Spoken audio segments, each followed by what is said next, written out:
Hi, my name's Christi MacPherson, and this is my reflective assignment for module PHO710 on the MA in photography at Falmouth University. The most difficult part of this for me is choosing where to begin. So much of my life has informed my practice. Do I start with my degree in photography in the 90s, where I was heavily influenced by Olivia Parker? Do I start with my long career in graphic design, which still influences how I think about images and how I make them? These things all inform the work I make, but I think bar making sure that these influences are known, I should probably start with where my current formative practice began. And that's a piece of work that I simply called The Bridges. Born from a strange infinite feedback loop where I was living under the bridges, with Ian Banks as my nearest neighbour, reading The Bridge, the novel, and having the bridges reflected in every glossy surface in my home, I started to become fascinated by how we see the bridges when we live under them. It was no surprise to me that The Bridge is about a coma dream. It took me over a decade to finally get it done, but I exhibited in 2014 with, for the first and last time, funding to get the work made, which was both a blessing and a curse, I think, as the pressure to provide value was self-inflicted, but it felt too high. It was also my first foray into what, for the longest time, I called documentary landscape. 5 years later, I took part in a collaborative exhibition that saw me examine a phenomenon from my homeland, the Highlands of Scotland, the Clootie Wells, an ongoing act of empathy and spirituality that stretches back through an enormous stretch of human history and prehistory. A place where people who are unwell come to place a clute in this sacred forest in the hopes that the spirits will listen. It is also, I believe, a very human act. An act that says, you are not alone. We are together in this. After untold stretches of time of this practice being in operation, the wells were vandalised by someone, suspected to be a local Airbnb owner. There is a small group of people who believe it to be unsightly, a mess, so my project became a historical document of sorts. And I worry that in some way it may have caused the vandalism itself, but I was on a crash course into a related concept that really helped me place my practice in the world, helped me understand what my purpose is with regards to that, because I believe a practice is a purpose. About 2 years ago, I began to see my work through a different lens. Through a course that blended art and archaeology, I began to see my work through the lens of contemporary archaeology, the archaeology of the now and the recent past, which may seem like a contradiction in terms, but actually is a phenomenal way of describing documentary photography in all its flavours. The book After Modernity lit the touch paper for me, describing our modern world in interesting ways and opening up the world of archaeology to not just scholars and scientists and historians, but also artists.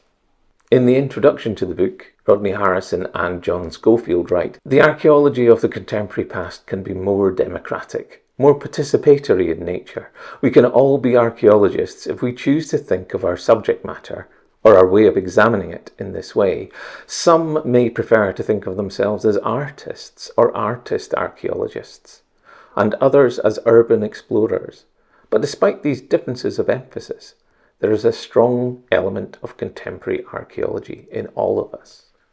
The archaeology of the recent past, or the now, was opened up by people like William Rathje, who applied archaeological techniques used for ancient middens to New York dumps. He became known rather affectionately as the garbologist. The ignored now, or even the distant past, and how it touches us, are what truly fascinate me. And so I began to research and make work around my local area, focusing on the landscape as a palimpsest, often written and overwritten by banal and unnoticed things that themselves might disappear without a trace, or that we simply don't see because they are background fuzz. I became interested in maps as a research tool and as things of beauty in their own right, and applied my rusty design skills to an examination of how we might interpret the shapes in the ground made by our own streets and homes in 3,000 years. Driven by the sense of loss caused by our child leaving home, I made a still life series which examines the need for parents to archive their parenthood, but also to discuss the traumas of lockdown and the thoughts that I had as a parent, watching my fledgling kid remain cooped up when others had been free at her age. But still, even this was deeply embedded in themes abundant in the world of archaeology.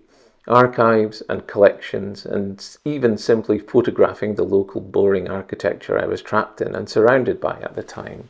Which brings me to now, and oddly enough, back to Olivia Parker from the beginning of this presentation, whose work I still idolise. She wrote in her introduction to Weighing the Planets, "In thinking about the way we understand both contemporary objects and old objects, as well as the way people have understood objects at different points in time, I wonder at the vast changes in the human world in an instant of geologic time.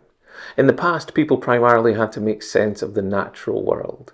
Increasingly, there is a man-made landscape too, some of it beneficial, and some of it unforeseen and chaotic. We are learning the rules of the forest, but we know little about the rules of the city dump. Reading objects, archaeologists search for meaning in bones, earth, and stone. Today, some anthropologists try to figure us out by checking our garbage. What if each cereal box, grapefruit rind, and hubcap were perceived to have its own moving spirit?" This, it seems to me, is irresistibly serendipitous. Parker's work, Weighing the Planets, was a massive influence on me during my BA.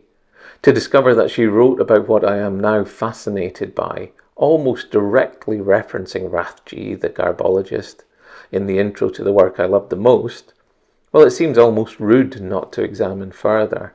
So I think there's a way to combine these elements.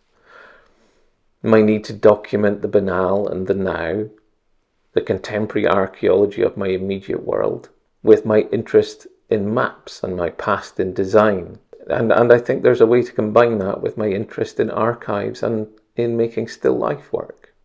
Something that I am very keen to return to after 20-something years. I look at Petrochemical America and Richard Misrach and Kate Orff's collaboration as one touchstone, and Olivia Parker's Weighing the Planets as another. So right now, that's where my nose will take me. Whether any of this will make it into the final project, I have no idea. But it's what excites me now, and it should be fun finding out about it.